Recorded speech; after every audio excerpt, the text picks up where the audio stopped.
ونعوذ بالله تعالى من شرور أنفسنا وسيئات أعمالنا.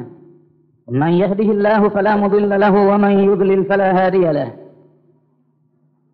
وأشهد أن لا إله إلا الله وحده لا شريك له، وأشهد أن محمدا عبده ورسوله وصفيه وخليله.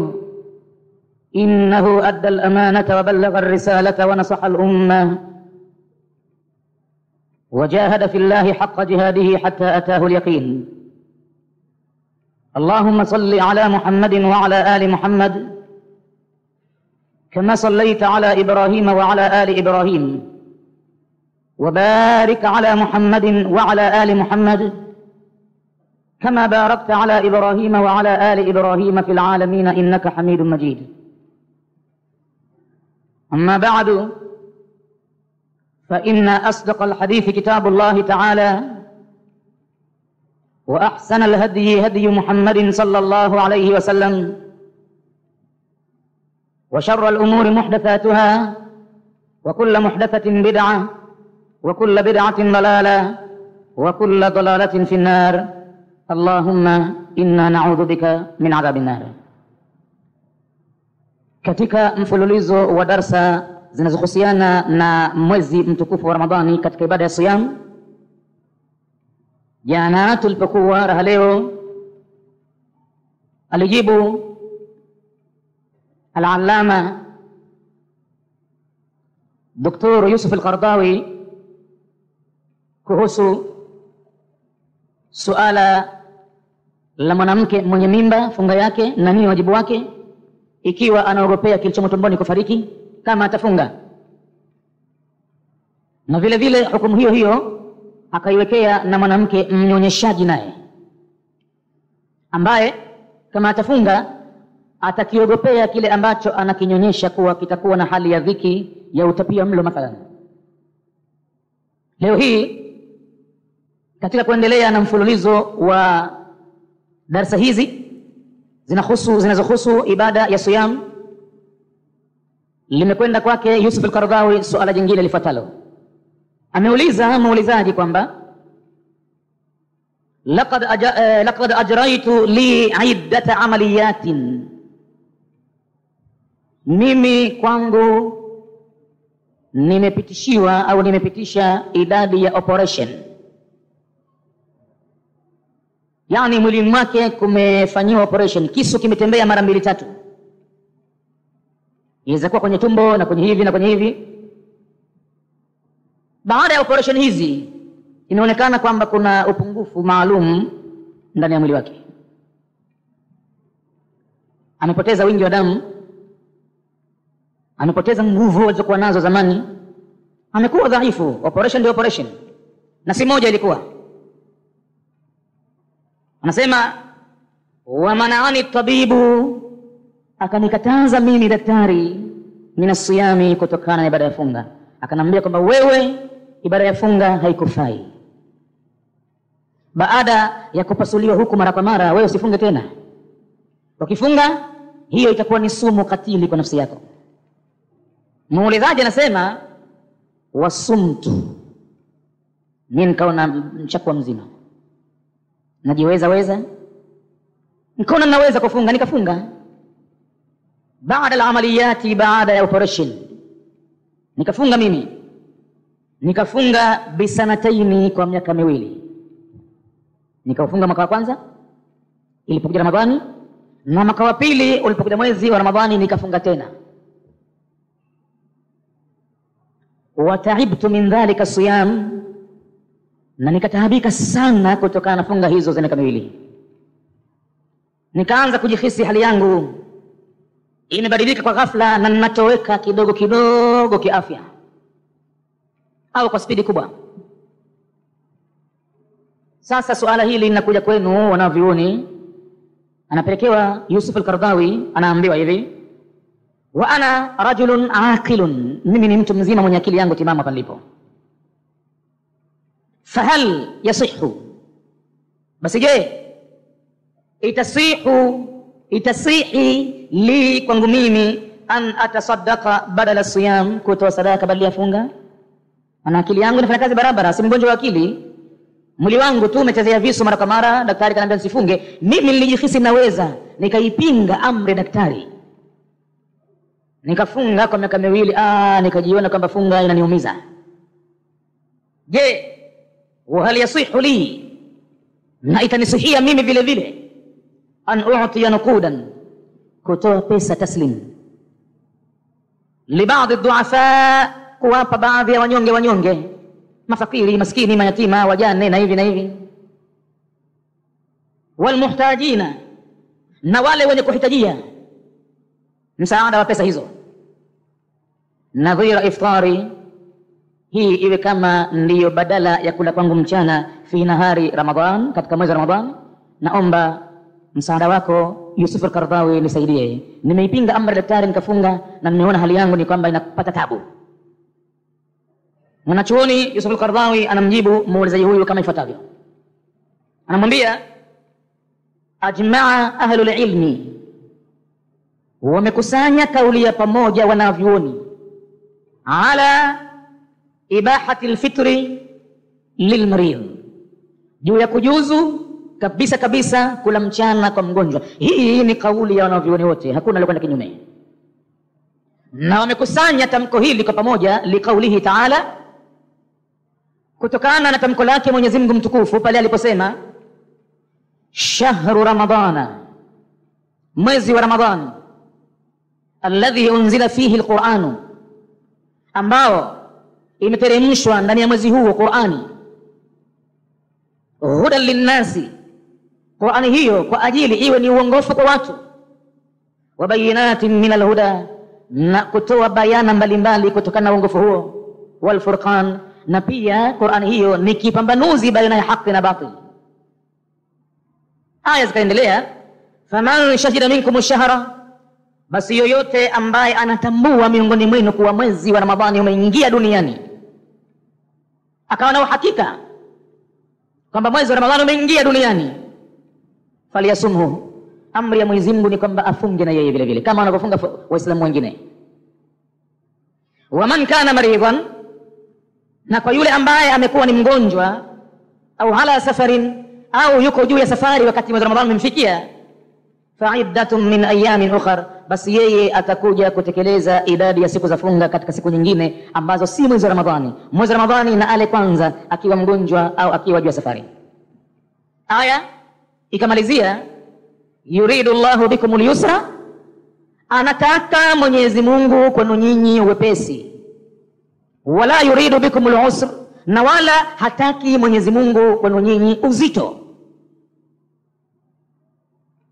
Anasema Yusuf al-Qaradawi, fa binnasi, basi kutokana na dondoo ya aya ya Qur'ani hii, wal ijma'i, na makubaliano ya wanavyuoni kuanzia masahaba mpaka matabiina mpaka maimamu,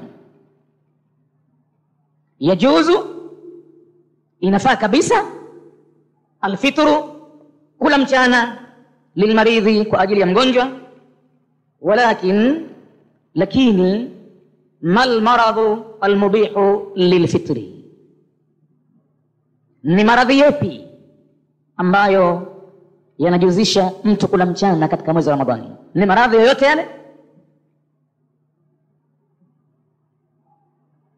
Innahu almaradhu alladhi, hakika maradhi yatakayomfalia mtu kula mchana mwezi wa Ramadhani ili aje alipe siku nyingine, ikiwa maradhi hayo ni ya kupita. Innahu almaradhu alladhi yaziduhu as-sawm, ni maradhi ambayo funga itayaongeza maradhi yale kuzidi mno. Pindi mtu akifunga, ule ugonjwa utamzidi zaidi. Salama yake, afya yake ni kula mchana.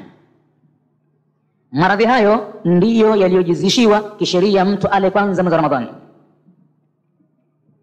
au yuakhiru shifa, au kama hayatozidi maradhi, pindi mtu akifunga, ile funga itachelewesha kupona. Itabidi madaktari wanahangaika sana, kila wakenda pale wakitazama cheti chake kilivyo na dawa zilizoandikiwa, vipi mambo haya, wewe unafanya kitu gani nyumbani wewe? Mwisho kabisa kaficha mgonjwa, hata kaja akasema kwamba Mimi Muislamu bwana, mwezi wa Ramadhani umeingia, mimi siwezi kuacha kufunga, nifunga. Ndio maana wewe tumekwambia zamani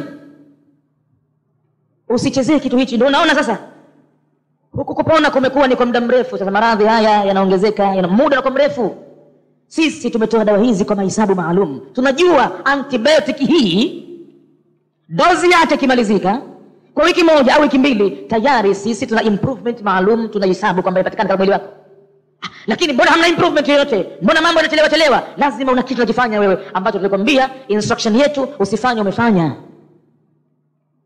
Ikiwa ibada ya funga itafanya maradhi yale kuchelewa kupona, basi katika kitu ambacho kimepewa mtazamo mkubwa sana Kiislamu katika mambo yanayomhusu mwanadamu na afya yake, afya ya mwanadamu imeangaliwa katika upeo mkubwa sana ndani ya dini ya Kiislamu. Kuangaliwa ambako mpaka amri za ibada itabidi ziwe kwa upande kwa sababu ya afya ya mtu. Amri za ibada zikae upande. Itabidi afanye kitu kingine mtu badala ya kitu kingine kwa ugonjwa wake alionao ili kuhifadhi afya yake. Hawezi kusimama katika swala ataambiwa kaa kitako, usijikalifishe, na swala yako inakwenda sahihi. Ukajikalifisha, imma utaleta jambo linakuchukiza katika dini, au kuchukiza kule kutakuwa ni haramu, kwamba unajiumiza sasa, unajikatili. Hata ukiondoka kwenye swala ile imekuwa wewe ni mgonjwa mahatuti, hapo utapata madhambi. Usali kwa kaa kitako kabisa. Wala usilalamike kwamba imamu amesoma sura kubwa, imamu karukuu sana, imamu kasijudu sana. Hii kwa hakika ni kiwango. Swala za jamaa zimewekewa kiwango maalum na mwenyewe ndiye Mwenyezi Mungu. Amesalisha nyuma yake akiwa anafuatwa na wagonjwa. Amesalisha nyuma yake akiwa na watu wazima sana. Amesalisha nyuma yake akiwa na watu wana haja mbalimbali. Na akaweka kiwango cha sura maalum, kurukuu maalum, na akatoa amri, sallu kama raaitumuni usalli. Kiwango cha sala ni hichi, salini kama mlivyoniona mimi ninasali, msije mkenda kinyume. Sala ni hii. Alfajiri kiwango chake cha kusoma ni hichi ya kuwekeni. Adhuhuri kiwango chake ni hichi ya kuwekeni. La asiri ni hivi, magharibi ni hivi, isha ni hivi. Hivi ndivyo sala ya jamaa inavyosaliwa. Afya ya mtu itaangaliwa. Hawezi kusimama na akae kitako sala ya jamaa. Hawezi kuja msikitini kwa hali ya ugonjwa alionao, basi kwa dharura alionayo nasali nyumbani. Sasa pengine ana kidonda ambacho kama atakaa kwenye safu za sala, huenda katika mikao ya tahiyatu ile watu wakambinya, pengine hawajui kama yeye anauma. Sasa pale itabidi anafurukuta, anatega, anatafuta namna gani mguu wangu ni uweke. Matokeo yake ni kwamba akiondoka pale taabani, itabidi itafute gari apelekwe hospitali, na akifika awe admitted. Kisa nini? Ni kwamba kafanya ibada ya swala, akaingia katika sala jamaa hali ya kuwa hawezi kuingia, akae nyumbani. Au kidonda chake kitaleta maudhi kwa waumini msikitini, yani chatoa harufu mbovu, haitomfalia tena mtu kwenda kusali sala jamaa, abaki nyumbani. Hivi ndivyo afya ya mtu ilivyotizamwa kidini. Mfano mwingine, pindipo yakikundulikana maji yana madhara, madaktari wamepasisha kwamba wameona bakteria mbalimbali zenye kumdhuru mwanadamu akiyagusa maji yale.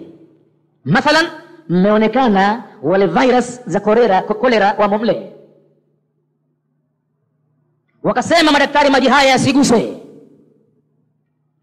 Mu'min asije akasema lakini maji haya ni tahur, hapa yalipo safi, rangi yake safi, ladha yake safi vile vile, mpaka ile sifa yake ya tatu, maana ni rangi, al-launu wal-ladha na taam ndio ladha yenyewe. Ikiwa maji yako tahur na yameonekana na madaktari ya kwamba ni yenye kuleta madhara, watafuatwa madaktari ili kulinda afya ya watu. Hivi ndio Uislamu ulivyo. Wakifanya ukaidi wa Uislamu watakuwa ni sababu wa kuua watu chungu nzima. Maana akiagusa maji yale, akimpa mtu mkono, mtu kenda kula nyumbani chakula, anapiga mitapiko mitatu na miharo miwili, kesha kufile mbali zamani gani. Sosi ni nani? Mu'min amefanya ukaidi. Kumbe dini yake imeweka kipaumbele afya ya mtu kuliko chochote. Madaktari watafuatwa na yataachiliwa mbali maji yale, na sifa yake ya tahur yataambiwa haramu kuyatumia. amri za ibada zitakaa upande kwa sababu ya afya ya mtu. Hilo jambo alielewe vizuri sana Muislamu, asije akawa na mikakati ya ukaidi. Itakuwaje Muislamu mzima hapa nilipo, kijana mzima akili yangu timamu mimi, mwezi wa Ramadhani umeingia nsifunge? Asifanye ukaidi. Kama daktari kama mbia asifunge kweli. Ndo huyu kachezea visu, huyu kafanywa operation muulizaji. Daktari kamzuilia asifunge, yeye kafunga. Mwenyewe akaanza kujiona kwamba huyo anatoweka kidogo kidogo. Sasa kenda kwa mufti kuulizia swala hili. Basi anasema Dr. Yusuf al-Qaradawi ya kwamba maradhi ambayo sheria mtu imemjuzikia ale mchana mwezi wa Ramadhani ni yale maradhi ambayo pindi akifunga ima yatazidi au itakuwa ni sababu ya kuchelewa kupona maradhi yale, basi itabidi ale mchana kwanza, au yuakhiru shifaa ala sahibihi, au kama itasababisha kuchelewa kupona juu ya huyo mfungaji wake, au yaj'aluhu, au itamfanya saumu ile yatajathama au yatajashama mashaqqata shadidatan, itakuwa yeye ataparamia mashaka yaliyokuwa na tabu sana. Akianza kukana njaa kidogo tu mwili mzima unamtetemeka, midomo haifanyi kazi na hivi, basi sheria itampa kujuzu kula mchana, bihaithu, na anapata tabu kiasi ambacho la yastati'u, hawezi an yakuma, hata kusimamia biamalihi, kazi zake za kila siku zenye kumpatia riziki, alladhi, kazi ambazo yataayashu minhu, yeye anapata maisha kwa kazi hizo. Mathalan yeye mwalimu wa skuli hawezi tena kwenda kukamata chaki kusomesha. Kwa nini? Kafunga, na sasa yeye ni mgonjwa tabani. Hawezi kwenda ofisini tena hata kukaa juu ya meza yeye karani, hawezi tena. Kisa ni nini? Ya kwamba amefunga, na funga ile inamfanya siweze kufanya kazi zake za kupatia maisha. Hata kwenda kukaa dukani kwake kuna mshinda, na mali anayo tele, na siku za kuuza na siku za yeye ndio hizo za Ramadhani. Inabidi kukaa dukani hawezi. Kisa nini? Ni kwamba anafunga. Wayartazaku minhu, na yeye imekuwa anaruzukiwa kwa amali hizo. Sasa kama haziwezi, basi ndio sheria imempa kwamba kula wewe. Famithlu hadha almarad, basi mfano wa ugonjwa kama huu, huwa alladhi yubihu alfitra, ni ugonjwa ambao unajuzisha mtu kula mchana. Asiye mkaidi Muislamu, ale mchana. Kama itakuwa ni maradhi ya kupita tu na yeye mwenyewe kaja kupona yu hai, anaweza kuja kulipa baadaye kidogo kidogo. La kama ile maradhi yanachukua muda mrefu au hapa tarajiwi tena kupona, basi atafanya jambo jingine, nalo ni kutoa fidia badili yake, ima chakula au zile pesa ambazo ni sawa sawa na gharama ya chakula kile.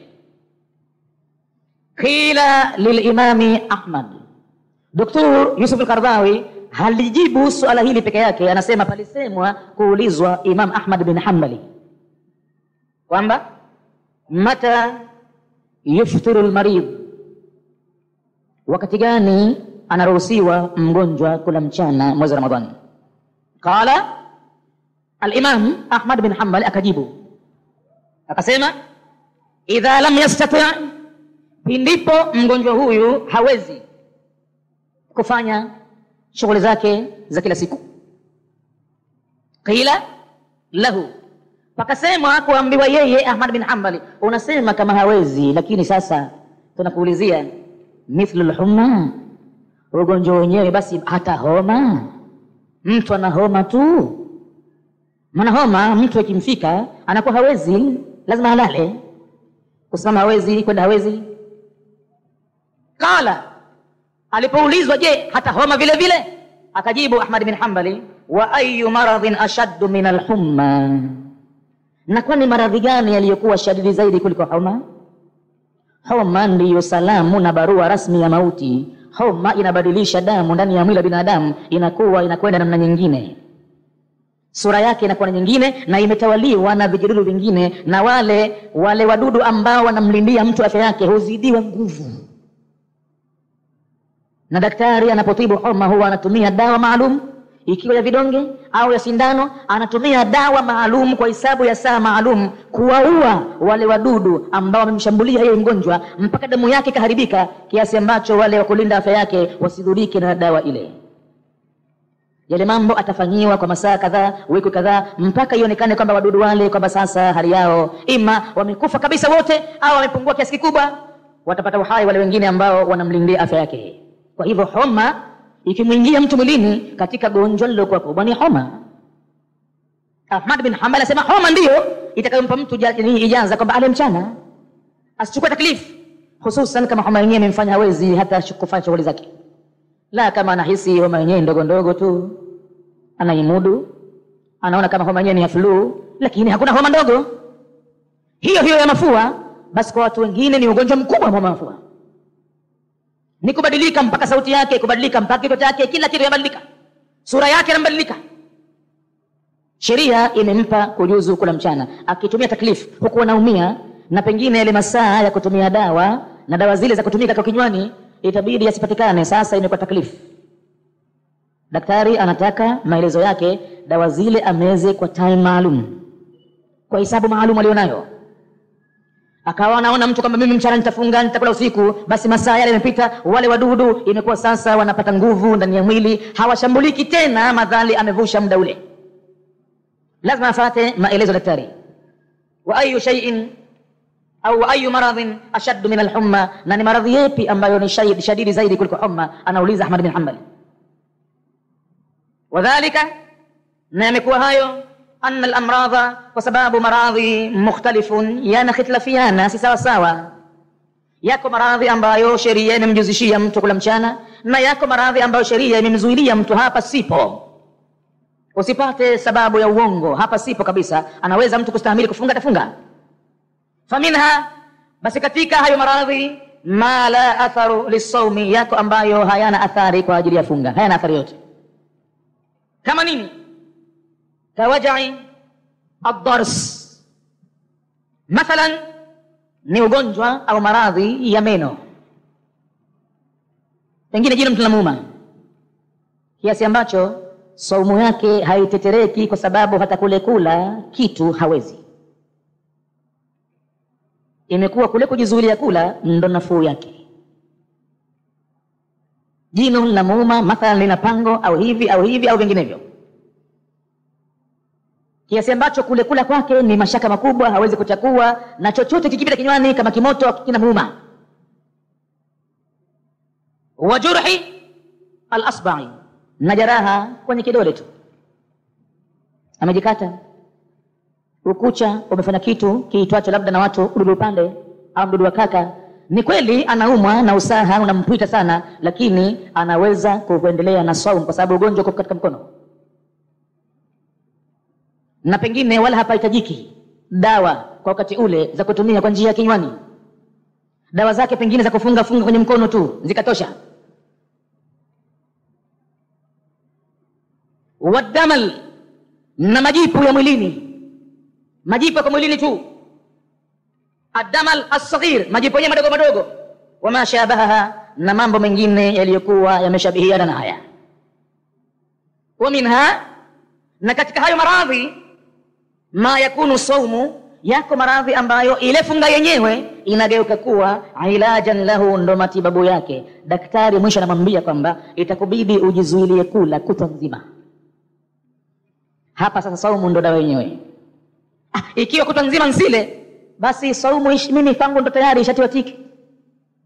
Daktari amemwambia kwamba haya maradhi leo nayo sasa hivi ni kwamba kula kwako uje ule magharibi, jioni, mchana mkutwa nzima usile kitu, na hapo magharibi ikifika jioni, kabla ya kuonja chochote, itakubidi kwanza upate chembe. Mathalan, namwambia daktari, pengine ni daktari wa kienyeji labda, au daktari hasa mtaalamu, lakini anafahamu mambo, hata katika mambo ya kienyeji anafahamu mambo ambayo yanasaidia maradhi haya ulionayo wewe. Itabidi pale unaanza kula upate chembe za kitunguu saumu 5 mpaka 7, upitie kwanza kinywani na gilasi moja ya maji au 2, halafu ndo ule chakula, lakini kidogo tu, kiasi cha kisahani cha chai tu.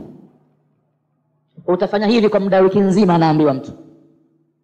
Halafu tutizame kuna matokeo gani yanapatikana. Naam, akifuata maelekezo ya daktari atagundua kwamba kujizuilia kula kule ndo dawa yake.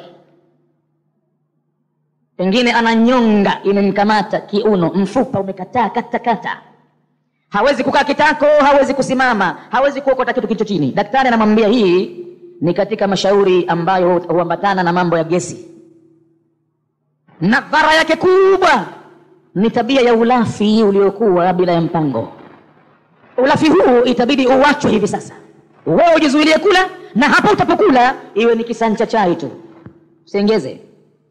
Kwa muda wa siku 7 haya mambo yatakuondokea. La kama si hivyo, kuna hatari hata kupoteza maisha yako vile vile.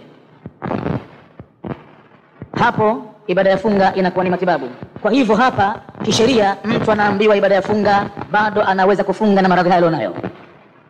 Mfano gani mwingine ambao kufunga inakuwa ndio dawa mbali ya ulafi ambao unakuja na gesi ndani yake, vimbizi kama muadhami amradhi albatni, kama ukubwa wa maradhi ya tumbo linamfanyia taabu mtu, pengine linamuendesha sana. Daktari anamwambia sasa hivi kwanza acha kula ovyo, jizuilie na kula. Dawa yake inakuwa ni kule kujizuilia kula, hiyo ndio matibabu yake. Mina atukhmati, kutokana na uzito wa tumbo, mzito sana, tumbo lina hivi, kabidhi hicho apate uzuri na hivi chafu sana.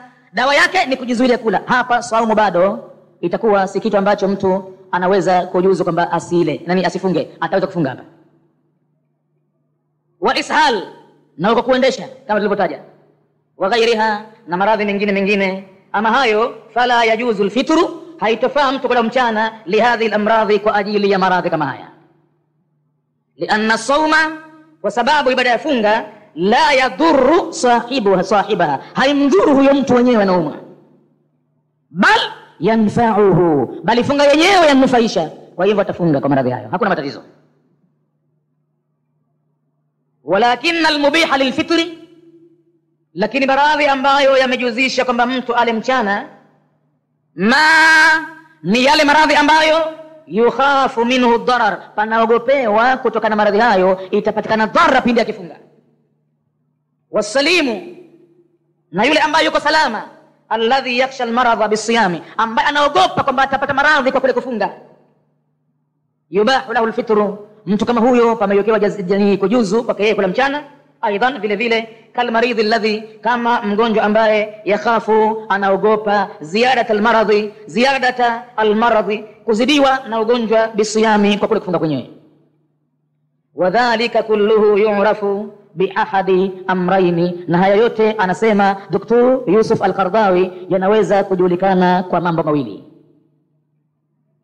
imma bitajribati ash-shakhsiyya, ima kwa zoezi zima la mwenyewe binadamu, ameshajaribu mara ya kwanza, mara ya pili, ameona kwamba funga inamtesa, kajipeleleza kwamba mimi kila nikifunga ndivyo ninavyokuwa hivi.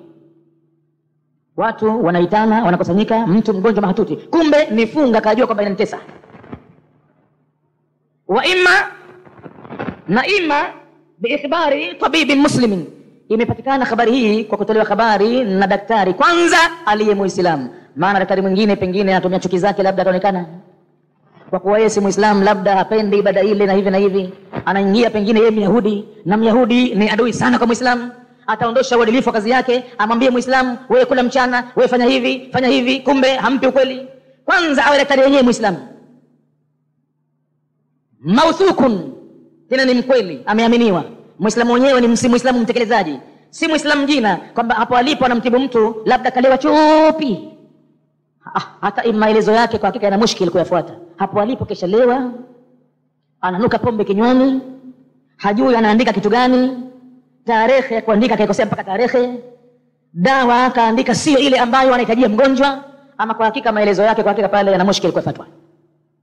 Awe daktari Muislamu tena mauthukun, ni mkweli, ameaminiwa, mauthukun bihi fi fannihi, ameaminiwa katika fani yake, si mtu ambaye anasukuma tu. Yeye ni mtu ambaye ana shahada zake za daktari na ana experience, kafanya mara mingi. Wa tibbihi, na utabibu wake unajulikana.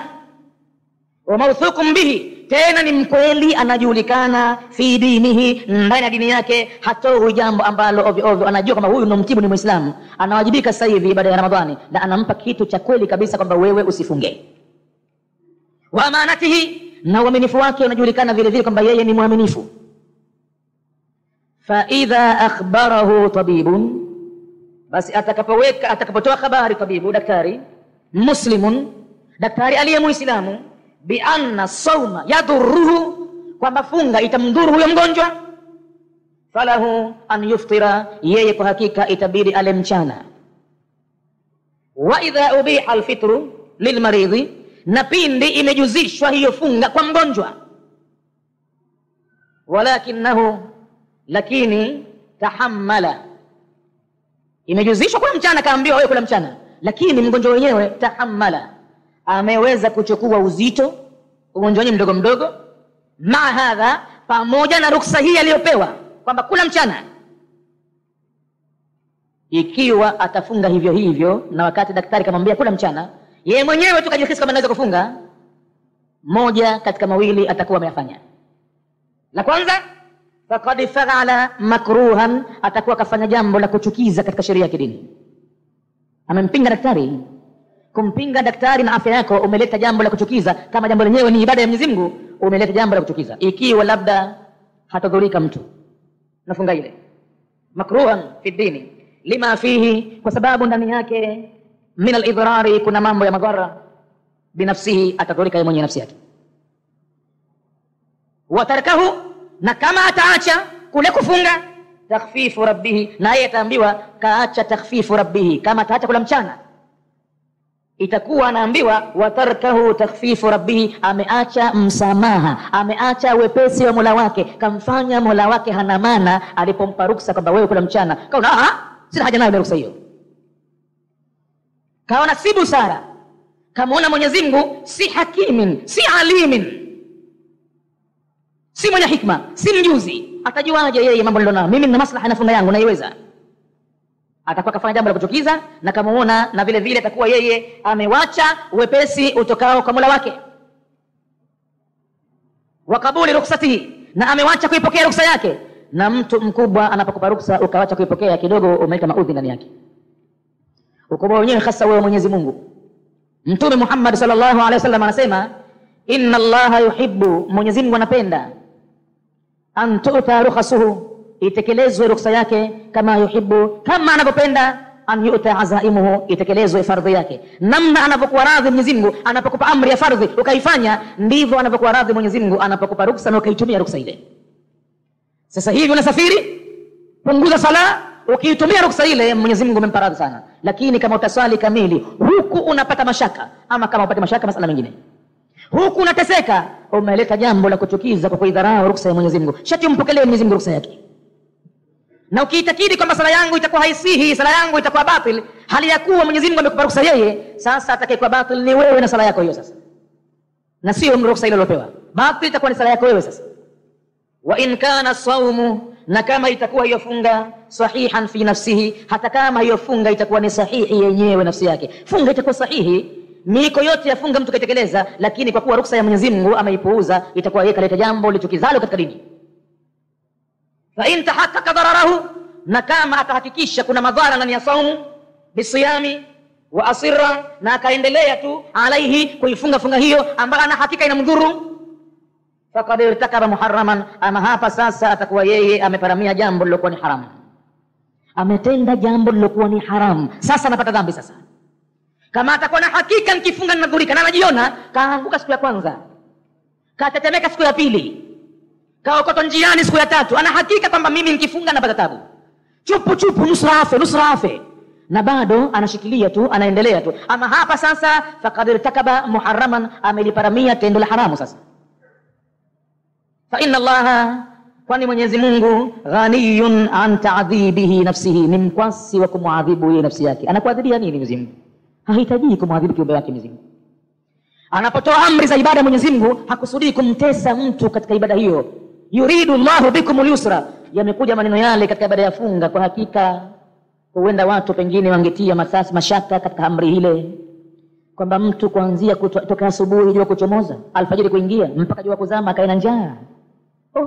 Hii ni amri ya kidini hii, au huyu Muhammad kaleta mambo haya kwa sababu zake mwenyewe tu? Kula na mwanadamu, kunywa na kula kwa mwanadamu ni vitu vyenye kusababisha ugomvi wote duniani.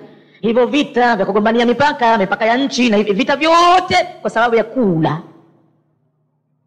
Chuki zote ambazo tuwachukiana nazo, nyingi zimesababishwa na kwenda tonge kinywani bwana. kula na mwanadamu. Halafu ija ibada iambiwe hii kutoka kwa Mwenyezi Mungu, mtu amezuiliwa kula na kunywa. Hapo pahala waumini wengi wangetia mushkil, wakaona dini hii ina mashaka hii. Upasi Mwenyezi Mungu akaweka ndani ya mafunzo ya saumu amri zote hizi. Kwanza kutiba kama kutiba ala alladhina min qablikum, kwanza si kitu kigeni kama ilivyofaridhishwa kwa watu waliopita kabla yenu. Jambo la pili, shati muelewe, yuridu Allahu bikumul yusra, anakutakieni Mwenyezi Mungu wepesi, wala yuridu bikumul usra, wala hakutakieni uzito. Huu ni wepesi mtupu. Yule ambaye atakuwa na sababu zozote za kiafya, basi njia kapewa nyingine, ndipo utafahamikiwa na dini yako na utaifanya huko unaipenda sana. Inawafikiana na wewe dini yako ya Kiislamu, Muislamu, umri wako ulionao, afya ulionayo, pahala gani upo hivi sasa duniani, itakwenda na wakati wako. Na wakati gani ulionao sasa, itakwenda dini na wakati wako ulionao. Haitokuingilia kati kwa mujibu wa age yako ikawa imekupa mambo ambayo kinyume na age yako. Haitokuingilia kati dini hii kwa mujibu wa afya ulionayo ikawa inakukorogea afya yako sasa. Haitokuingilia kati dini hii kwa mujibu wa hali ulionayo sasa ya pahala ulipo au safari yako ulionayo, haitokuharibia kitu. Dini hii bwana utaipenda kabisa kabisa. Hoja uielewe vizuri tu. Fa inna Allaha ghaniyun an ta'dhibi nafsihi, Mwenyezi Mungu ni mkwasi wa kumuadhibu kiumbe wake nafsi yake. Mkwasi, hana haja ya kumuadhibu kiumbe wake katika amri za ibada. Hivi tuelewe kwamba hatuadhibiwi katika hija, hatuadhibiwi kwenye zaka, hatuadhibiwi kwenye sala, hatuadhibiwi kwenye funga. Ni faida ya turejea wenyewe kwenye kila amri ya ibada, faida ya turejea wenyewe. Kama itakuwa mtu haimrejei faida, ana kasoro zake, ataambiwa basi wacha, fanya jambo ambalo faida yake itakurejea mwenyewe, usiingie kwenye hasara. Qala Ta'ala, ameweka aya ya Qur'ani hapa Yusuf al-Qaradawi kwa kusema, Mwenyezi Mungu amesema, wala taqtulu anfusakum, na wala msifike kuua nafsi zenu wenyewe. Mngojeni Mwenyezi Mungu mwenyewe aliyekuumbeni, ukifika wakati atakuondoweni kwa hikima yake, kwa wakati wake, na kwa wajumbe kukuleteeni. Msifike nyewe wenyewe kujikatili, mtajidhulumu, mtakwenda kumkuta Mola wenu amehamaki sana na nyinyi. Inna Allaha, hakika Mwenyezi Mungu, kana, amekuwa yeye sifa yake, bikum rahima, kwenu nyinyi ni mrehemevu. Hapendi mtu kujitia kitanzi, hapendi mtu kujikamatia shembea la jisu akajiua.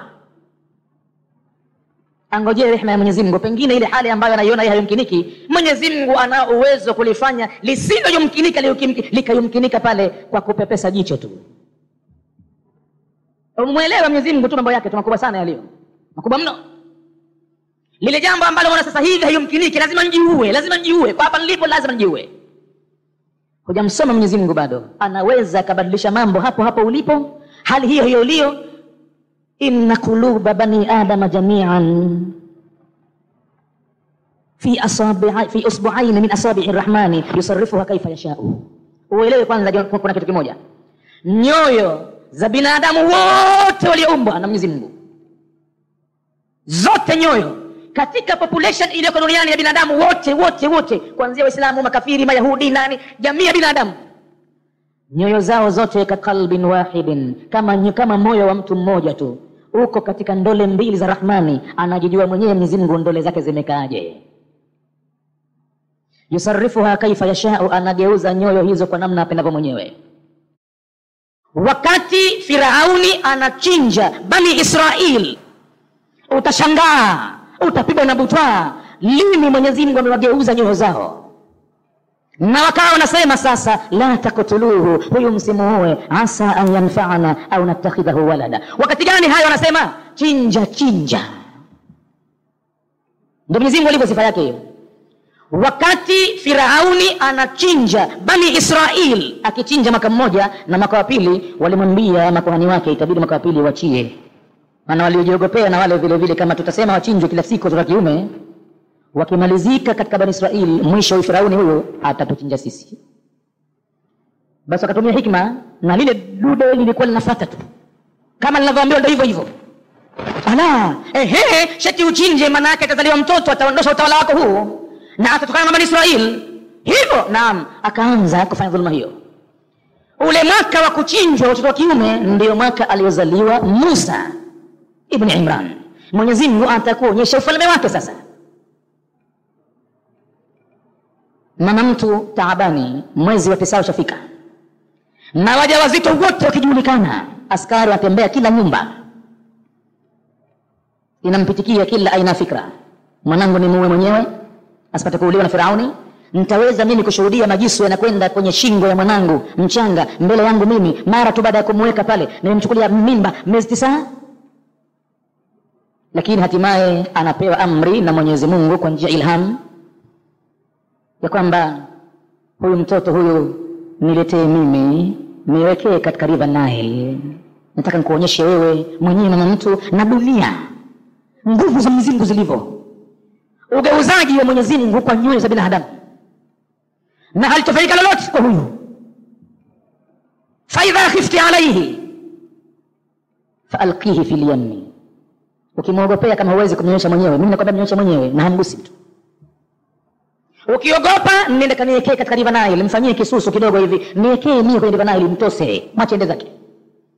Na wakati River Nile haina macho, haina masikio, River Nile ni maji tu. Hakuna piloti yoyote kwenye kisusu kile ambacho Musa yumo ndani yake. Hakuna piloti anayojua kwamba hapa maji mafu, hapa kuna mamba, hapa kuna nyoka atatafuna kitoto hichi. Hakijui kisusu kile. Niwekee mimi. Mwenyezi Mungu anakipeleka kwa yule adui yake sasa basi. Na anamwambia ya'khudhu aduwwu li wa aduwwu lahu, atamchukua amuokote mtoto huyu, aduwwu li, adui yangu mimi, wa aduwwu lahu, na adui yake yeye vile vile. Huyo mtoto huyo ni adui yake Firauni.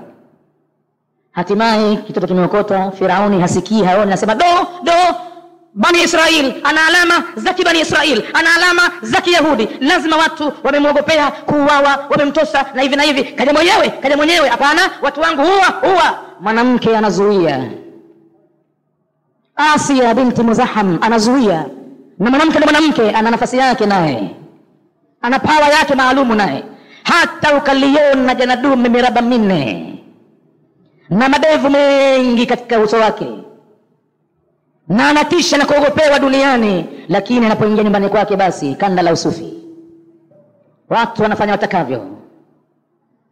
Mwanamke anasema kwa sauti nyororo, sauti ya huruma, na Firauni yuko taabani kwa Asia binti Muzaham. Lolote alisemalo kainama chini, anamwambia la takatuluhu, una nini? Hebu nipushe mie kwanza huko, kashughulikie mengine huko, nachie mwenyewe huyu mtoto huyu, simuue. Hasa anyanfa'ana, huenda akatufaa sisi huyu, au natakhidhahu walada, au tukamfanya mtoto wetu. Sisi tuna mtoto mimi na wewe, tumfanye mwanetu huyo. Firauni matumbo yanamkatika, dalili zote kaziona kwamba huyu ndiye hasa, kama alivyomwambia makuhani ndio vile vile anamlea mwenyewe. Katika kumlea kwenyewe basi kitoto kichanga kinaleta maudhi si ya kawaida kwa Firauni. Kakipakata, kina umri sasa wa kucheza, kinapeleka kidole kwenye jicho la Firauni, ya'khudhu aduwwu li wa aduwwu lahu. Mara kibao kimekwenda cha kitoto, lakini kinakwenda kikofi hasa kwenye jicho. Firauni mtazama, kuna unajua wewe yaliyosemwa yale yote huyu mtoto anayo huyu, lakini hana power, hana amri. Ilibidi mtoto apelekwe kwao tena, baadaye akaelelewe na mama yake tena kule, na Firauni atoe nguvu maalum kwenye royal family yake mwenyewe, atoe finance kumhudumia mtoto yule, akipenda asipende, maziwa yake, hali yake, nguo zake, akipenda asipende. Mwanamke, mama amesema, mamsapu kaamua ndani huko, mwanawe yule atakawe, hana sahihi Firauni kabisa. Basi Mwenyezi Mungu ni mwongozaji, na huyu mgonjwa naye vile vile asijakafika pahala akaona kwamba kwa hali nilio nishakata tamaa. Hapa nilipo sasa hivi nitafute vidonge vya chloroquine 12 na vimeza, sifike saa 4 usiku mimi kwanza sasa hivi. Hapana, usifike hivyo. Hiyo dhiki yako yote ulionayo Mwenyezi Mungu anaweza kuitwist kwa muda ambao ni super speed. Hayo yameshaonekana, watu wamelalia chai na andazi kubwa, chai kavu ya mkandaa, wakaja wakapambazukiwa na asubuhi yake gari za simama milangoni, askari wamemiminika pale kama 3 4 mpaka 7. Inapigwa hodi kwenye mlango, atoka mtu anatetemeka, shuka inamvuka.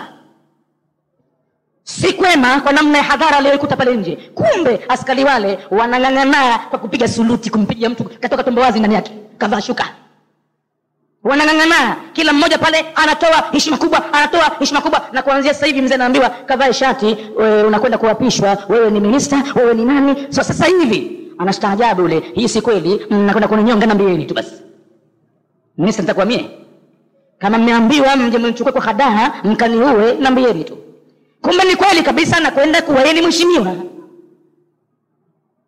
Mheshimiwa wenyewe siku ya kuchukua mshahara wake hawezi kuweka hata signature yake kwamba anaandika hivi, dole atumia, hakusoma popote. Hivi ndio Mwenyezi Mungu alivyo.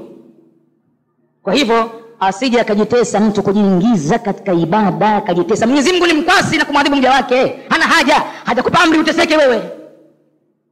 Bakia shay'un, pamebaki kitu kimoja, min suali sa'il, katika suala la muulizaji yule aliyefanyiwa operation, ambaye daktari alimwambia kwamba usifunge, akafunga miaka miwili akapata tabu. Kampelekea swali Yusuf al-Qaradawi, analijibu, anasema sasa pamebaki kitu kimoja kutokana na jambo la muulizaji. Wa huwa nacho, hal yajuzu lahu, je itamfalia yeye an yatasaddaka, atoe sadaka, badala al-ayami allati, badili ya siku ambazo aftaraha yeye kala mchana, itamjuzia? Wa huwa maridhun, na hali kwa yeye mgonjwa. Fanaqulu lahu, sisi tunamjibu kwa kumwambia al-maradhu naw'ani, maradhi yako namna mbili. Maradhun muakkatun, kuna maradhi yapangiwa wakati yataondoka, yamekuja ghafla tu.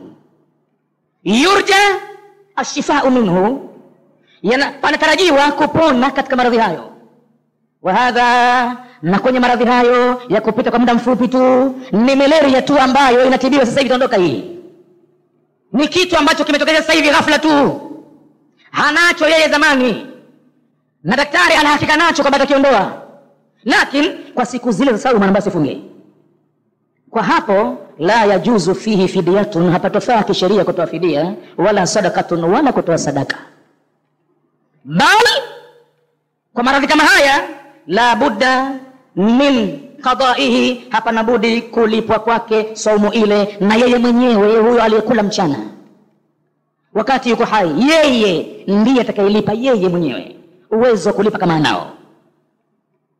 Kama qala ta'ala, kama Mwenyezi Mungu aliposema fa'iddatun min ayamin ukhar, kitakiwacho kwa aliyekula mchana, faman kana minkum maridhan au ala safarin fa'iddatun, sio kutoa fidia, ni kuja kulipa yeye mwenyewe katika siku nyingine. Shati ipite saumu kwa yeye mwenyewe. Tunazungumza maradhi gani hayo? Muakkatun, yamewekewa wakati maalum yataondoka. Hapana kutoa fidia katika maradhi hayo. Huyu au maradhi haya ni tofauti na yule mwanamke tuliotoa fatwa jana raha leo kwamba yeye ni mwenye mimba.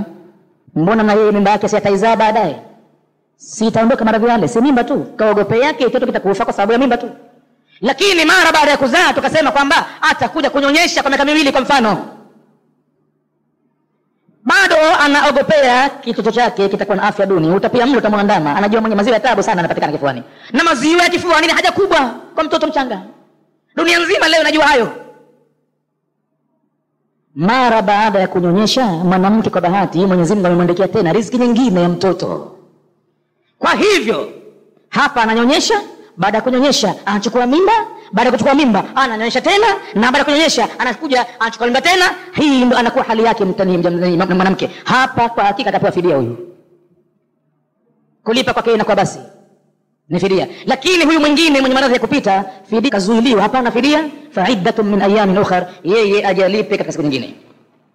Fa idha aftara shahran, akila mchana mwezi mmoja, fa alayhi shahrun, utamlazimu mwezi mwingine, mwezi mmoja ndio ulipe lazima wote.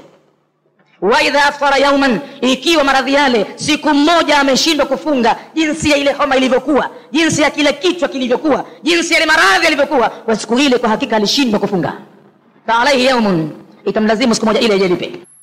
Wa idha aftara ayaman, atakapokula mchana masiku ya idadi, fa alayhi an yuqdi, itamlazimu yeye kuja kulipa mithlaha, mfano wa masiku hayo. Hina yatihi Allahu, wakati atapomletea Mwenyezi Mungu as-sihhata, hiyo siha akawa mzima, wataha lahu fursa, na akaipata yeye nafasi, al-qadaa, ya kukulipa atalipa. Hadha huwa al-maradhu al-muakkatu, huu ndo ugonjwa wa wakati maalum ambao unatarajiwa kwamba utapona. Amma al-maradhu, anamaliza swala hili Yusuf al-Qaradawi kujibu, anasema ama yale maradhi al-muzmanu, yaliyokuwa yanakwenda kwa muda mrefu. Huu mwaka wa 6 sasa nayo mtu muda mrefu sasa yuko taabani. Fa hukmu sahibihi, hukmu ya mgonjwa wake huyo, ka hukmu shaykh al-kabiri, hukumu yake sasa ni sawa sawa na mtu mzima sana, na hukumu yake sasa wal mar'ati al-ajuz, sawa sawa na mwanamke mkongwe. Idha kana al-maradhu, pindi itakapokuwa maradhi hayo, la yurja, hapatarajiwi an yazula anhu, kwamba yataondoka kwake yeye. Wa yu'rafu dhalika, na inaweza kujulikana maradhi hayo kwamba hayaondoki bitajribati, kwa zoezi ilishaonekana waziwazi, au biikhbari al-atibbai, au kwa kutolewa na ripoti ya madaktari. Fa alayhi al-fidya, sasa mtu kama huyu itamlazimu yeye kutoa fidia, na fidia hiyo it'amu miskin, ni kumpa chakula maskini. Wa inda baadhi al-aimma, na mbele ya baadhi ya maimamu, ka Abi Hanifa, kama Imam Abu Hanifa, yeye amesema yajuzu lahu, itamfalia mtu huyo an yadfa al-qimata, atoe kiwango nukudan cha pesa, ila man yara, kwa yoyote atakayemuona nafaa kupewa, min ad-du'afai, katika watu wanyonge, wal fuqarai, na mafakiri, wal muhtajin, na wenye kuhitajia. Hivi ndivyo alivyomjibu huyu mwenye ugonjwa aliyefanywa operation, akaambiwa na daktari asifunge na yakafunga. Amemjibu kwa urefu kama huo. Hivi sasa tunaondoka katika madrasa za siyamu hizi na tunaingia katika darasa za kawaida, na katika darasa ya tafsiri ya Qur'ani tunaishi katika sura Al-Buruj. Ndio sura tuliyoko hivi sasa. Katika sura Al-Buruj tulikwisha kutoa tafsiri ya neno kwa neno ya Kiswahili kwanza, na tukasema kama kawaida yetu tunafasiri kwanza tafsiri kavukavu, baadaye tunaingia kwenye sharh al-mufradati, sherehe ya neno moja moja la Qur'ani. Kama kuna maneno yatamsumbua mtu kujua maana yake, basi wataalamu tunao waliobobea katika lugha ya Kiarabu, wametukunjulia, wameturahisishia maneno yale, ili mtu ajue kila neno maana yake nini Kiarabu. Tukitoka katika sharh al-mufradati tutaingia katika al-maana al-jumali, maana yake hizo aya kijumla zinapeleka wapi, zimekusudia nini, na baada ya hapo tutakuja katika al-idahi, ufafanuzi zaidi wa tafsiri ya Qur'an Karim, faida zaidi ili uende na Qur'ani.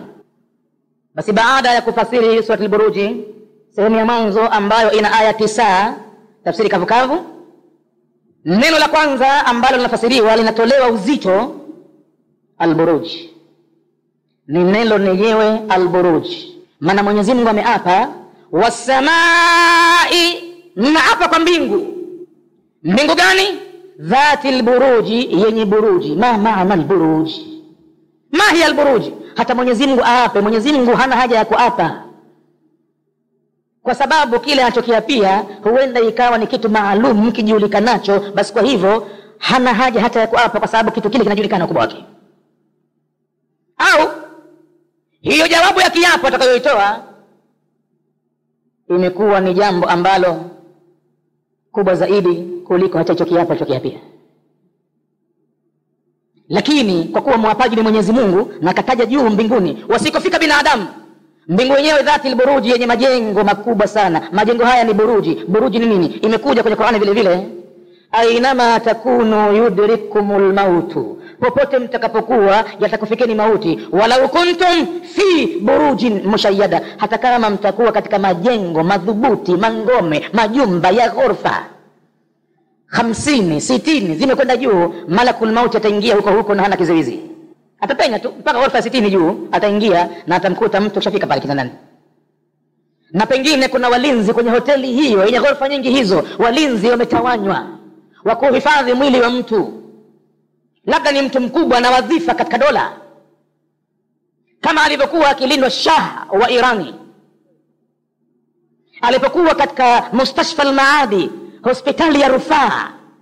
Wanaingia mangwengwe watupu, walinzi wametapaka kwenye ground ya hospitali kiasi 600.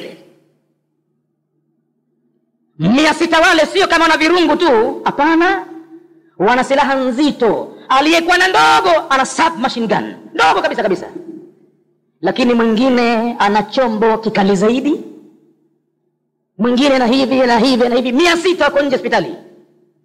Hawako nje tu peke yake, ndani katika reception wako 2 watatu pale tayari wanamperemba kila atakayeingia, na wenyewe kwa wenyewe askari hawaaminiani. Kila atakayegusa mlango wa hospitali lazima asatiwe kwanza, na huyo anaingia ni nani? Basi ama itakuwa ni luteni au kapteni au ni kanal, hawakubali kabisa. Sheria waliweka pale kwamba lazima mikono iwe juu na vyombo vimtembee mwili mzima.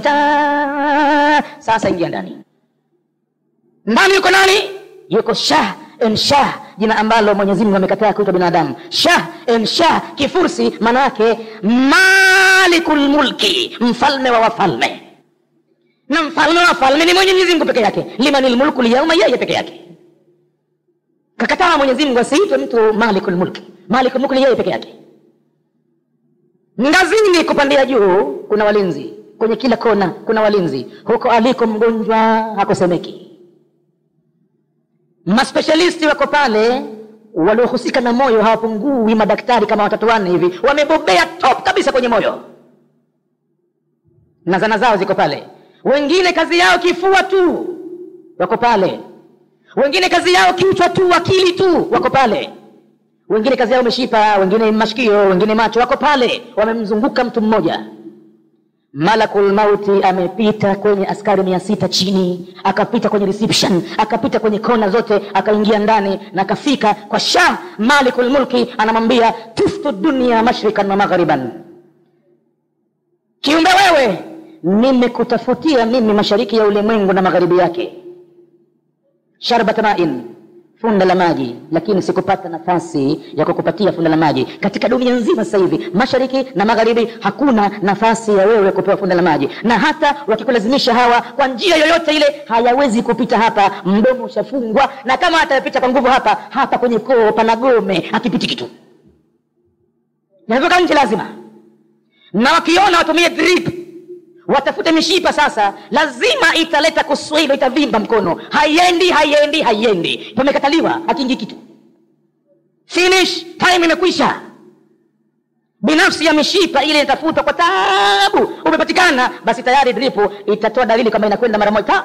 Matone 3 basi imekwisha. Chupa iko pale pale, haiendi, na kono hilo linavimba. Kesha Malakul Mauti anamwambia tiftu dunia mashrikan wa maghariban, nimeizunguka dunia mashariki yake na magharibi yake, nikutafutie wewe nafasan tatanafasu bih, pumzi za kutotea. Na wakati huo pengine ana oxygen, yuko kwenye critical condition, anaamba oxygen haifanyi kazi tena sasa hivi, huna nafasi hata ya pumzi ya kuvuta. Wa inda kalimati bih, na pende tamko lake yule Malakul Mauti akasema tatanafasu bih, tayari pale pale mchukua pale pale.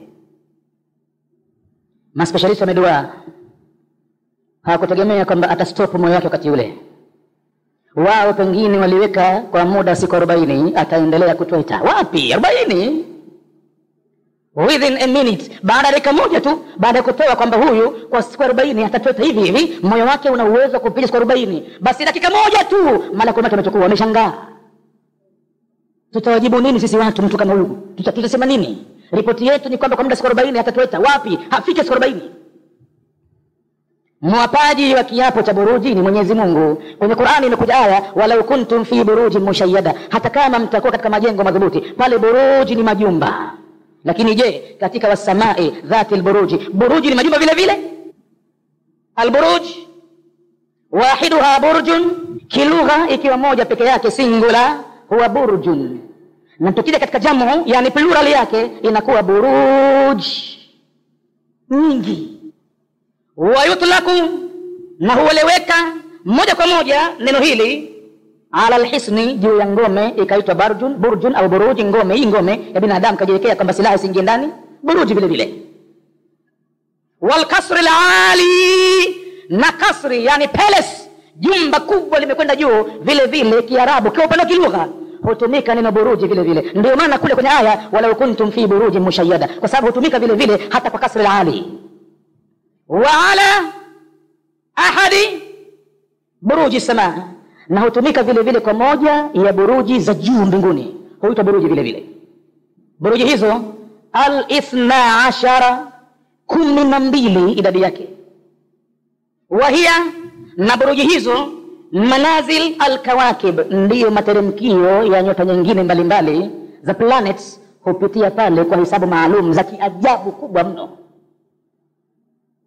Na gravity, nguvu ya mvutano iliyowekwa pale ni mambo ya miujiza. Wanasayansi wa astronomy kwa hakika wameinama. wanasalim amri, wanasema kwa hakika ufalme uko mbinguni, sio mchezo. Space hii ya kidunia ya kutosha kumtambua Mwenyezi Mungu yupo. Samaa dunia, hizi ni buruji 12, wa hiya manazilul kawakib, na ndiyo materemkio ya baadhi ya planets hupitia pale. Wa shams wal qamar, ikiwemo katika planets hizo zenye kupita kwenye buruji hizi ni jua na mwezi. Katika safari zao hupita ndani ya buruji hizi. Buruji Mwenyezi Mungu anazilia kiapo. Fayasirul qamaru, basi unapita mwezi, fi kulli burjin, katika kila burji moja, minha, katika hizo 12 mwezi utapita yaumaini, kwa muda wa siku 2, wa thuluthi yaumin, siku 2 na thuluthi ya siku, yani napita 2 and 1/3 inapita mwezi katika buruji moja, wa thuluthi yaumin. Fadhalika, na kwa mwendo huo mwezi unamaliza buruji zote 28 yauman, kwa siku 28 umemaliza buruji zote. Thumma, kisha huu mwezi yastatiru, unajificha kidogo, lailataini, kwa muda wa siku 2. Unakaa kitako, unangojea kuwa sighted. Wenye elimu ya falaki hii, waliobobea katika astronomy, huwa wanajua kwamba sasa hivi mwezi huu utakuwa mpungufu au ni kamil kwa mwendo wa buruji tu utizama kila siku. Na buruji hizi atazitaja hapa Muhammad Mustafa al-Maraghi kwa majina yake, ingawa majina hayo wametoa binadamu, lakini yanatumiwa. Mwezi unakwenda kumaliza 28 days, umemalizika. Siku 29 ima utakuwa sighted mpungufu, au fa inhumma alaikum, kama patakuwa na mawingu juu yenu, fakduru, mtakadiria tu, mtafanya makisio tu, lakini kile kitu kwa hakika kinakuwa kipo katika anga. Watasiru shamsu, na jua nalo linakwenda fi kulli burjin, katika kila burji, minha, katika burji 12. Jua kama ni moja miongoni mwa planets hizo alkawakib, unamaliza safari yake shahran. Safari yake jua ni ndefu sana kuliko mwezi. Iko tofauti kubwa kabisa kabisa, Waislamu waielewe, kati ya jua na mwezi katika safari zao. Mwezi unamaliza buruji moja tu, buruji moja kwa siku 2 na thuluthi. Lakini jua buruji moja unaizunguka kuienda buruji moja kwa mwezi mzima, ndio jua linaketa pale ile meza buruji moja. Kwa hivyo kama utatoa kiasi cha kwamba mbona nyinyi hamsali sawa sawa na watu wa pahala fulani, mbona mnapokea mwezi wao kiandama, na mbona hamsali, vitu vile hivi mpaka spidi yao ya kupita kwenye buruji ni tofauti kubwa kubwa mno. Wanaweza kabisa duniani watu kutofautiana kwa saa za sala sana kabisa, lakini ni muhali kutofautiana kwa siku nzima ambayo mwezi umeimaliza buruji moja. Muhali, haiwezekani kabisa. Lazima watu wote leo hii dunia nzima itakuwa ni siku ya Ijumaa, Tuesday, yaumu athulathai kwa Kiarabu. Mwingine hivi sasa yuko katika time kadhaa kwa sisi hapa 12 kasoro 20 labda, na mwingine toa kama idadi ya masaa 8 nyuma, peleka back 8 hours, yuko Marekani sasa hivi, mwingine 8 hours back, lakini siku yenyewe ni hii yaumu thulathai, lakini yuko nyuma kwa masaa 8. Date yake kizungu ni 22nd of December, anahesabu yeye kama anavyohesabu yule ambaye yuko kwenye 12 kasoro 20, na aliye masaa 8 nyuma ni 22nd of December na vile vile. Hasemi kwamba yeye ndo kwanza yuko hivi na hivi, hapana. Lakini kwa masala ya jua, jua hata sisi na Arusha iko tofauti. Haitaki Marekani wale wapi, Arusha tu. Mawio yake na Zanzibar tofauti, pengine robo saa nzima, dakika 20 nzima, na hata 45 minutes tofauti baina Arusha na Zanzibar. Mawio na machweo kabisa. Utapokataa kupokea mwezi kwa hitilafu ya kuswali, ina maana basi usipokee chochote kutoka Arusha, kwa sababu tofauti ya swala na Zanzibar na Arusha ni kubwa. Itabidi vile vile Mzanzibari asipokee kitu kutoka Arusha, kwa hoja ya kwamba mtu anaswali, kwa nini usali pamoja? Swala ni kitu ambacho kitabu ameukuta kinakwenda kwa mujibu wa jua, kinakwenda kwa mujibu wa jua namna lilivyomchomozea mtu kwenye ardhi yake aliyonayo. Lakini mwezi kwa hakika ni wenye kutoa tarehe nyingine kabisa. Natoa tarehe ya month, mwezi al-qamar, watoa tarehe ya shahrun, hautoi tarehe ya saa za nyakati za sala hivi, hapana, unatoa shahru, mwezi. Na kwa hivyo ni chombo kimewekwa kwa ajili ya dunia nzima. Kisha sitatun, katika buruji hizi 12, buruji 6 minha, miongoni mwa hizo, fi shimali khati al-istiwai, iko upande wa kaskazini wa mstari wa ikweta, khati al-istiwai. Buruji ziko 6 upande wa kaskazini. Wa sitatun, na 6 nyingine fi janubihi, ziko south yake ya ikweta. Khaitul istiwai, buruji 6 zimekaa south, kusini. Fallati fi shimalihi, basi zile ambazo ziko kaskazini, hiya, majina yake ni kama yafuatavyo. Ya kwanza alhamal, yuko yule ambaye wanamuita watu wa mzungu hamta, mchukuzi, mbebaji huyo, kwa sababu katoa sura kwa uoni wa macho. Zile nyota zilivyojipanga, zimejipanga kama kuna mtu ambaye kidogo muindaji hivi, kabeba kitu hivi, mkuki hivi au mshare hivi, kakaa sura namna ya muindaji hivi. Huo ni uoni wa macho, lakini hivyo si kama kumepigwa drawing na Mwenyezi Mungu kule kwamba ndio muindaji kakaa hivi. Uoni wa macho yako binadamu na mambo makubwa hivyo. Busati na kusalia waliona hivi. Mimi naweza nikakaa kitako nikatoa taswiri nikalitizama, nikawaona Waarabu wamevaa vilemba kwa busati hivi, na mtu akitaka nitamuonyesha. Waarabu na vilemba vyao na ndevu zenyewe shagala bagala chafu, hazikuchano, zimekaa vibaya. Na halafu naweza nikatoa tena, mtu anateswa kwenye cross, mguu kachawanya huku na huku, taabani, hali yake anakufa. Basi imeniandika mimi kwangu tu basi. Na pengine aliyefanya drawing giza na akshiza busati hili hayupo kabisa katika vitu hivyo yeye. Kafanya maua, lakini mwingine ana kitu kadhaa kadhaa. Kanzu imeshonwa kwa dishdasha. Dishdasha ile, yuko mtu anaweza kaona hawa wana sasa hivi wanatokorofeshea ibada zetu, wanatofika kanzu zina misalaba hawa sasa. Kumbe ndivyo alivyoandika mwenyewe kichwani. Kaona ile ilipita kusini hapa ni chain, na hapa pana kikrosi kidogo hivi. Akili yake imempa msalaba tu, msalaba tu. Na mwingine, dirisha letu lilivyokaa hili, anaweza kutoa misalaba chungu nzima pale kwa dirisha. Na kumbe injinia wetu hakuwa na lengo hilo kabisa, kutuwekea misalaba madirishani. Lakini mtu akitazama, yuko msalaba kwanza, wa pili, wa tatu, wa 12 ule pale. Sawa? Na anaweza mtu kwenda mwituni, porini, akakaa kitako pale, pengine kishapiga bangi imempata, na pengine drugs zimemkolea barabara, kakaa akisha akatizama kwenye majani, kuna maandishi yameandikwa la ilaha illa Allah Muhammadun Rasulullah. Kisha alipoona vile katoka mbio mpaka kwao, akasema kwanza leo sivuti bangi tena, sitaki tena, nishaona Mwenyezi Mungu kwenye maandishi ya ndani majani. Kumbe ni andasa yake mwenyewe. Na mwingine kwenye tairi ya mutukari, anaweza akaona jina la Allah katika tairi ya mutukari, ikamuandis kwamba huyu Mwenyezi Mungu yake manake tunamkanyaga kwenye mutukari hivi, kumbe andasa yake mwenyewe ile, kaona yeye kuna Allah kwenye tairi ya mutukari. Na yule aliyopita kashata za mutukari zile kashata hata haikumpitikia anafanya nini? Hakadha. Na vile vile binadamu kakaa katizama anga lilivyokaa, akaona yule pale ni binadamu yule kwenye anga yule. Nyota zimejifanya kama binadamu hivi. Tazama alivyokaa vile. Na ana misuli yake heavy. Sio mtu kifefefe hivi, ana misuli. Utafikiri bodybuilder amenyoa vyuma. Unamtazama alivyokaa vile. Na wenyewe mahodari akikupangia anakuonyesha mkono alivyokaa, ile pale paja, kile kifua, unapona dua, unapona butwa. Hii atika ipata wapi mtu hii? Na wakati mwingine kuna mawingu tu mchana, mawingu yale na kwenda kitembea, kwa ghafla unaweza kuwaona wanapigana malaika. Utasema malaika wanapigana vita vikubwa, wamevamiana makabari hasa, kumbe mawingu yale. As-saur. Na kuna nyingine nyota zimejipanga namna ya ng'ombe dume hasa saur. Wanamuita Taurus wenyewe wazungu. Nyota ya ng'ombe hiyo. Al-Jawza, iko nyingine Kiarabu huitwa Jawza. As-Saratan, na kuna nyingine huitwa Ka, saratani huyo. Pensa Ka huyo. Imejifanya namna ya Ka mmoja mkubwa. Huwa nyota hii ni Ka hii. Buruji vile vile hiyo. Wal-Asad, na kuna nyingine inakuja katika umbo la simba. Simba kabisa, simba kisha kazi. Na manyole yake, na linyi liko nje.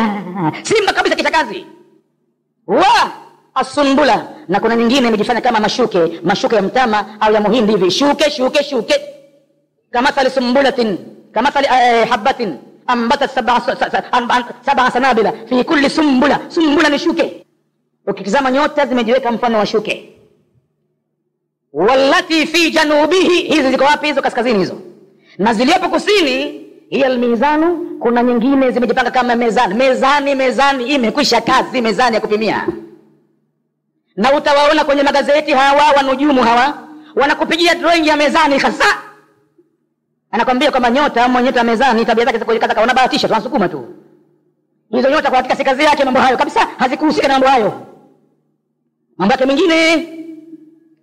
Kusini kuna mezani wala akrabu, na kuna nyingine ina umbo la nge kabisa nyota. Zimejipanga namna ya nge. Wal qausu, na nyingine zimejipanga kwa namna ya upinde wa mshale, qaus. Wal jadiyu, na nyingine ina umbo la mbuzi. Wadalu, na nyingine ndoo kabisa, ndoo kutekea maji, ndoo. Imejifanya nyota kwa namna ya ndoo, ukionyesha ndoo kabisa, haina mushkil. Wal hut, na nyingine samaki. Namna yake ni namna ya samaki. Sasa basi, hizi ni 12. 6 ziko kaskazini na 6 ziko kusini wa mstari wa ikweta. Athalathatul ula, zile nyota 3 za mwanzo kabisa, fi 3 ashhurin, zinapatikana katika ndani ya miezi 3. Hii ya kizungu inahesabiwa hii. Fi 3 ashhurin, linakwenda katika miezi 3. Awwaluha, mwanzo wake, al-yawmul 20, ni siku ya 20 min shahri Maris, katika mwezi wa Machi. Hapo ndipo walipodanganyika watu wa nujumu, wanamtazama mtu kama kazaliwa mwezi wa Machi tarehe 20 mpaka tarehe ambayo tutataja mbele yake, ndio wanamwagulia mambo yake pale tena. Hayo ni katika mambo ambayo wamefanya watu, shetani kawapoteza watu tu. Hizo nyota kwa hakika hazihusiki na mambo hayo. Wa hadhihi almudda, na muda huu, hiya faslu rabi'i, ni muongo ambao unaitwa rabi'i. Na rabi'i ni majira ya mwaka katika baridi na joto. Rabi'i ni spring. Wa taqta'u 3 thania, jua linakata katika zile buruji 3 za mara ya pili, zinakata fi 3 ashhurin, jua linakwenda kwa muda wa miezi 3. Aidan vile vile, awwaluha, mwanzo linaanza safari hiyo, al-yawmul 21, siku ya tarehe 21 min shahri Yunyu, katika mwezi wa Juni tarehe 21. Wa hadhihi almudda, na muda huu, hiya faslu sayfi, ni season ya joto. Wa taqta'u 3 alula, na jua hulikata buruji 3 za mwanzo, min aljanubia, lakini sasa za kusini, fi 3 ashhurin aidan, hulimaliza jua safari zile miezi 3 vile vile. Awwaluha, siku ya kwanza, al-yawmu thani wal 20, ni siku ya tarehe 22 min shahri September, katika mwezi September 22, jua linakata sali, linaanza safari hiyo. Wa hadhihi almudda, na muda huu, hiya faslu alkharif, ni season inaitwa kwa Kiarabu alkharif. Na kharif wazungu huita autumn. Hichi ni kipindi cha mwezi wa Septemba, Oktoba na Novemba. Katika Ulaya huko ni kama season ya masika kwa kwetu sisi Unguja hapa. Wa taqta'u athalathata athania, kwa upande wa kusini, jua hukata buruji 3 za mara ya pili, min aljanubia, fi 3 ashhurin, katika miezi 3. Aidan vile vile, awwaluha, ya mwanzo yake, athani wal 20 min shahri December, ni tarehe 22 katika mwezi wa Disemba ndo linaanza jua pale. Wa hadhihi almudda, na muda huu, hiya faslu shitai, ni season ya baridi kali. Hapa ndipo Mwenyezi Mungu alipozungumzia wasamai dhatil buruji, na hapa kwa mbingu yenye buruji. Hizo buruji kwa hakika ndo kazi hiyo. Zaidi ya mambo hii nini, tumepata hapa neno la sharhul mufradati. Mustafa al-Maraghi katusaidia kutufasiria nini buruji kwa mujibu wa kiapo cha hapa. Atakuja kuzungumza tena Mustafa al-Maraghi atapoingia katika almana al-idahi, atazama zaidi kifalsafa ya Qur'ani. Sasa ataingia zaidi kutupa zaidi mwendo wa jua, mwendo wa mwezi, atatupa dakika, atatupa nukta. Yeye ni mwanasayansi. Mustafa al-Maraghi alisoma sayansi vile vile pale Al-Azhar, wakati ule ilikuwa ni chuo kikubwa duniani chenye ilmu duniani hakuna. Benchi yake Mustafa al-Maraghi ni katika benchi ya kina Hassan al-Banna aliyeuawa shahidi, Faruka amemuua. Benchi yao wamesoma pamoja na kina Saidi Kutubi na kina Abdul A'la Maududi. Hii ni benchi ya wanavyuoni ambao walikuwa pamoja hawa. Benchi hiyo kwa hakika imetoa wanavyuoni wazito mno, pamoja na kina Abdul Hamid Kishki. Katika benchi hiyo walikuwa pamoja nasoma falsafa zao. Kwa hakika hawakwenda kwenye Qur'ani Qur'ani tu kitauhidi tu, bali walipata nafasi wakaingia katika astronomy, wakaingia kwenye sayansi, wanatoa Qur'ani scientific proof. Tutakuja kumkuta tena huyo Al-Baraghi atatupa tafsiri katika tafsiri ya Idahi, atazama zaidi katika nujumu hizi. Hapo ndipo utapoelewa kila neno la Qur'ani uzito wake mkubwa, na Mwenyezi Mungu atapoapa kiapo hichi utamgundua kaapa kwa nini. Hebu tutazame tena kwa ufupi tafsiri tulioitoa neno kwa neno. Hichi kiapo jawabu yake ni nini? Kwa ufupi ni kama hivi: wasamai dhatil buruji, na apa kwa mbingu yenye majengo makubwa. Buruji ni hizo tulokupa hizo. Wal yawmi al-maw'udi, na naapa kwa siku iliyowekewa miadi. Tutaipata siku ya Maudi vile vile katika maneno aliyofasiri kama manane hivi Al-Maraghi, kuyatolea uzito wa maana, kaifasiri vile vile yaumul maw'udi, kaifasiri vile vile siku ya miadi, yaumul qiyama hiyo. Wa shahidin, na naapa kwa kila mwenye kushuhudia anaona mwenyewe. Wa mashhudi, na chenye kushuhudiwa. Kuna shuhudiaye na kuna shuhudiwaye. Kila kitu kinashuhudia ukweli wa Mwenyezi Mungu, na chenyewe kinashuhudiwa kwamba ni moja katika dalili ya kuwepo kwa Mwenyezi Mungu. Sisi sote tushuhudia Mwenyezi Mungu yupo, na sisi wenyewe tushuhudiwa na viumbe vingine kwamba sisi ni dalili ya kuwepo kwa Mwenyezi Mungu. Jua pale lilipo ni shahidi kwa Mwenyezi Mungu, na lenyewe lashuhudiwa na binadamu kwamba ni moja katika alama ya Mwenyezi Mungu.